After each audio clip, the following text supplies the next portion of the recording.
Deus não nos dá um propósito sem apontar a direção para cumpri-lo.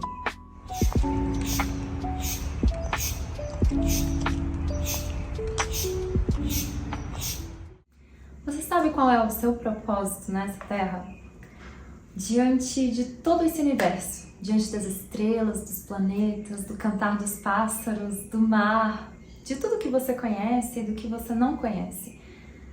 Onde você se encaixa em tudo isso? Qual é o meu e o seu propósito? Para quem encontra Deus, essa resposta fica bastante simples. A resposta é para glorificar a Deus. O nosso propósito é glorificar a Deus. Assim como os céus proclamam a sua glória, assim como todo ser que respira deve louvar ao Senhor, da mesma forma, eu e você temos que viver a nossa vida para glorificá-lo. E como a gente pode glorificar a Deus em tudo que a gente fizer? Fazendo e sendo o que Deus espera de mim e de você.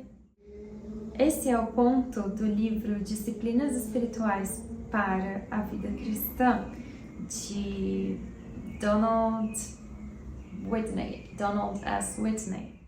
Esse é um livro muito interessante que eu tenho lido e que eu quero compartilhar um pouquinho da profundidade que ele traz nesse tema.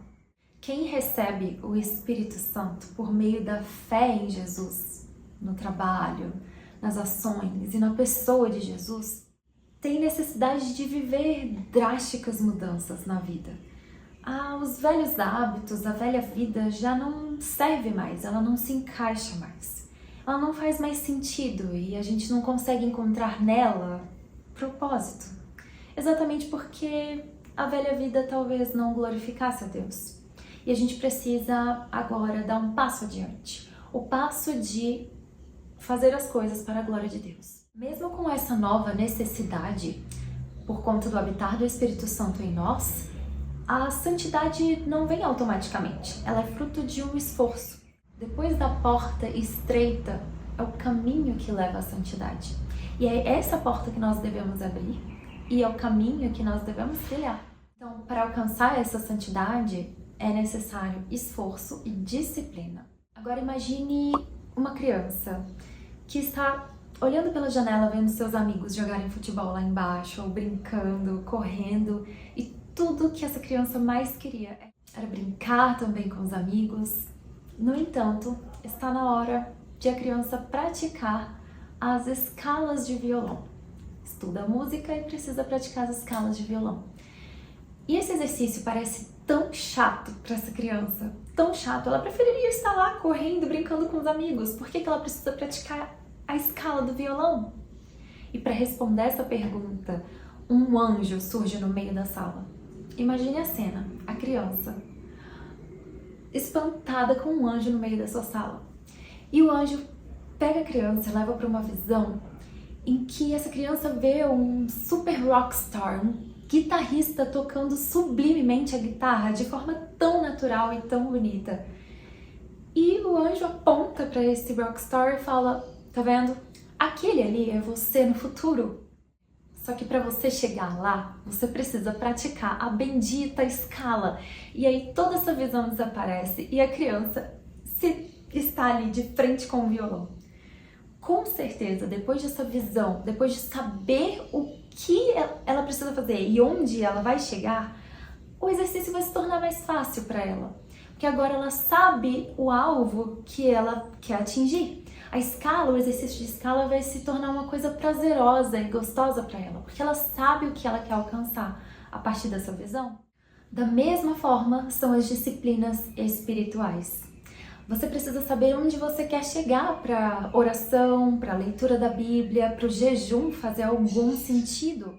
Qual é o alvo de uma pessoa cristã que tem toda essa cosmovisão, que sabe que sem santidade ninguém verá a Deus, que sabe que a busca pela santidade é tão veemente e ela é tão urgente quanto respirar oxigênio?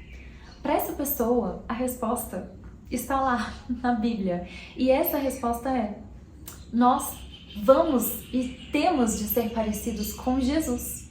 Se o nosso propósito é glorificar a Deus e Jesus glorificou ao Pai, então precisamos buscar ser como Jesus. E é esse o plano de Deus para nós. Por meio da palavra, Deus nos diz em Romanos 8:29 o seguinte: porquanto aos que de antemão conheceu, também os predestinou para serem conformes à imagem de seu filho, a fim de que ele seja o primogênito entre muitos irmãos. Mas se Deus nos predestinou para sermos iguais a Cristo, por que precisamos ter disciplina? Não seria mais fácil confiar na promessa de Deus de que seremos conformes à imagem de Cristo e não fazer mais nada por isso? Deus vai cumprir a sua palavra?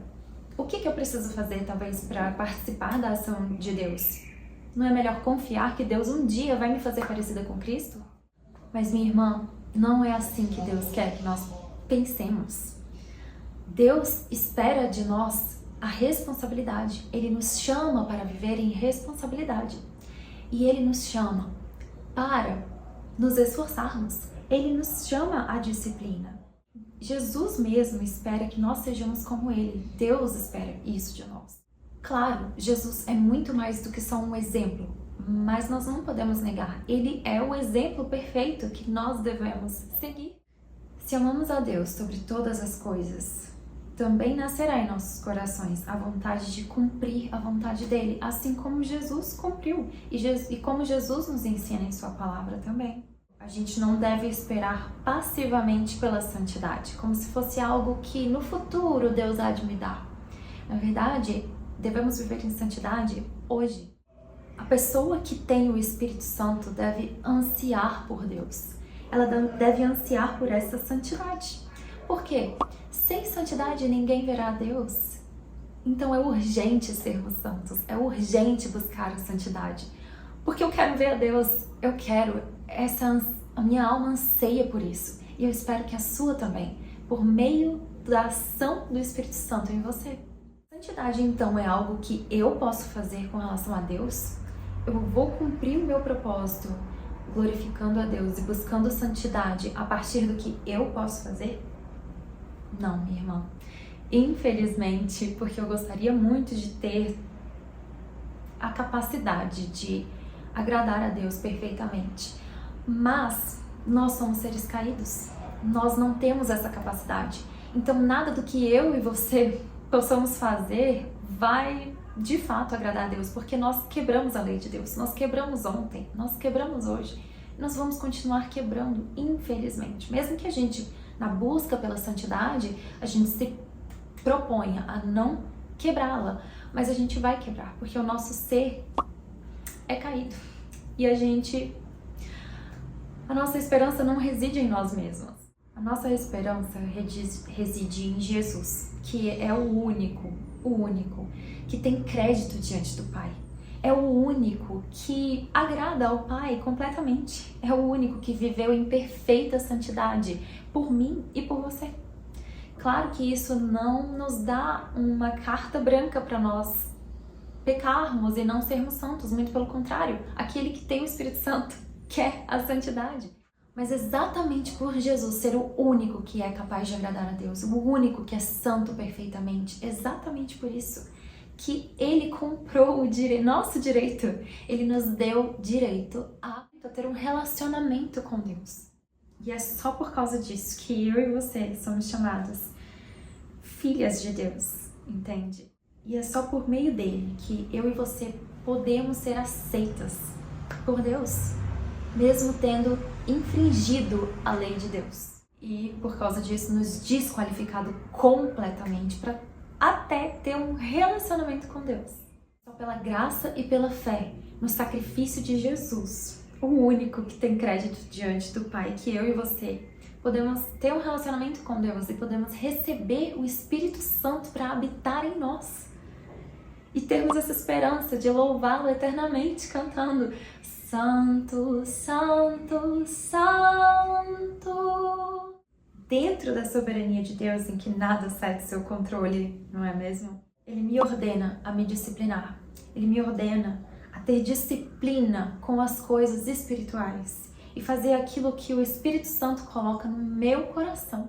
Em Efésios 1:4 diz: assim como nos escolheu nele antes da fundação do mundo para sermos santos e irrepreensíveis perante ele. Se nós fomos escolhidos para sermos santas e irrepreensíveis como Jesus, então nós temos que alinhar a nossa vontade à vontade do Pai e trabalhar em prol dessa vontade do Senhor.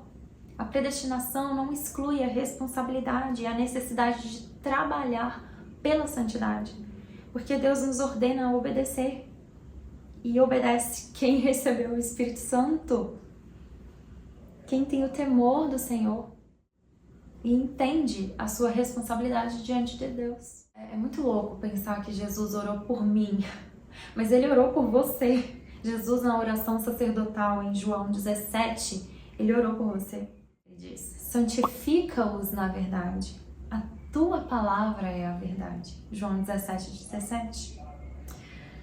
Assim, minha irmã, fica claro que Deus espera de mim e de você, sabendo da sua vontade, sabendo onde devemos chegar, sermos parecidas com Cristo, glorificar ao Senhor, espelhar a Cristo em nós, espalhar o perfume de Jesus. Fica mais fácil obedecer a Deus quando a gente sabe que esses são os objetivos.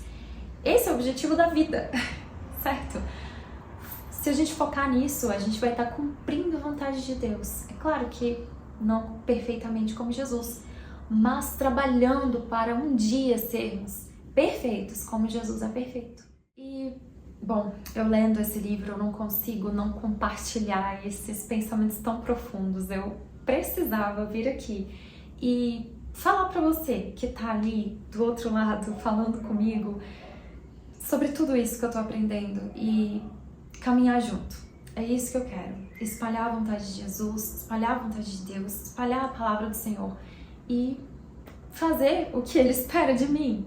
E espero que isso mova você dentro do que Deus te chamou a fazer, dentro do que Deus tem para sua vida e que você possa, junto comigo, nessa caminhada de descoberta de como podemos glorificar a Deus dia após dia, que a gente possa realmente obedecer ao Senhor nesse chamado à santidade. Nos próximos vídeos eu quero trazer essas disciplinas espirituais, como que a gente caminha na vida cristã. Não é só ir no domingo na igreja. E eu também estou descobrindo isso estou descobrindo muito agora. Então eu te convido para vir comigo, sabe? E a gente descobrir isso juntos e eu poder compartilhar com você o que eu tô lendo.